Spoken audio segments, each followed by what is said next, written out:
শুভ দুপুর, good afternoon জানাই আমার সব বন্ধুদের। তোমরা সবাই মোটামুটি জানো আমি এখন রৌরকেল্লাতে আছি।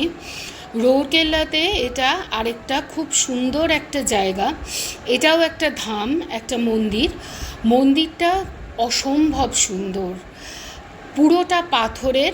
দেখো, এটা হচ্ছে ঢোকার এন্ট্রেন্সটা, পুরো পাথরের মন্দিরটা, এবং সবচেয়ে বড় কথা প্রচণ্ড পরিষ্কার এবং আলোতে আলোতে মোড়া পুরো মন্দিরটা।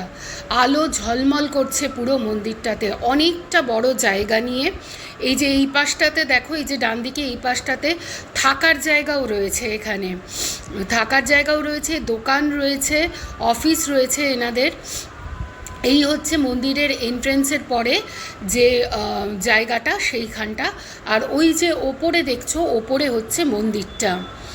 এই সামনেই ঢোকার পরে দেখো, দেখাবো, খুব সুন্দর একটা মহাদেবের মূর্তি ছিল, যার সামনে দিয়ে বয়ে চলেছিল ঝর্ণা। এত অপূর্ব লাগছিল দেখতে যে কি বলবো, বলে বোঝাতে পারবো না। আর চারপাশে ভজন চলছিল, মন্দিরের ভেতরে চলছিল পাঠ। খুব সুন্দর লাগছিল পরিবেশটা। প্রচুর মানুষ এসেছিলেন পুজো দিতে, পাঠ শুনতে।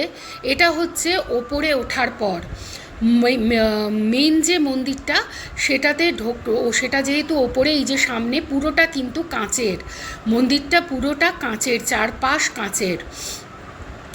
তো তার সামনের জায়গাটা ছিল এরকম। কতটা পরিষ্কার খালি তোমরা একটু দেখো, কোথাও এক ফোঁটা কোনো ধুলো ময়লা কিচ্ছু নেই, এত পরিষ্কার। এই জায়গাটা হচ্ছে ত্রিশক্তি ধাম, এই যে লেখা রয়েছে ঢোকার মুখেই। এটা হচ্ছে মূল মন্দির যেটা, সেটা। এই যে ভেতরের কারুকাজ এত অপূর্ব, এত সুন্দর, বিশাল বড় মন্দিরটা।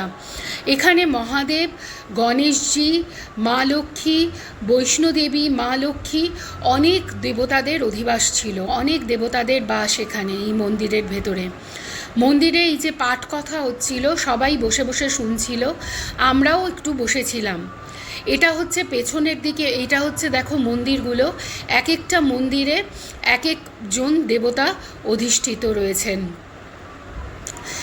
এত অপূর্ব সুন্দর, তোমরা আশা করি কিছুটা হলেও বুঝতে পারবে।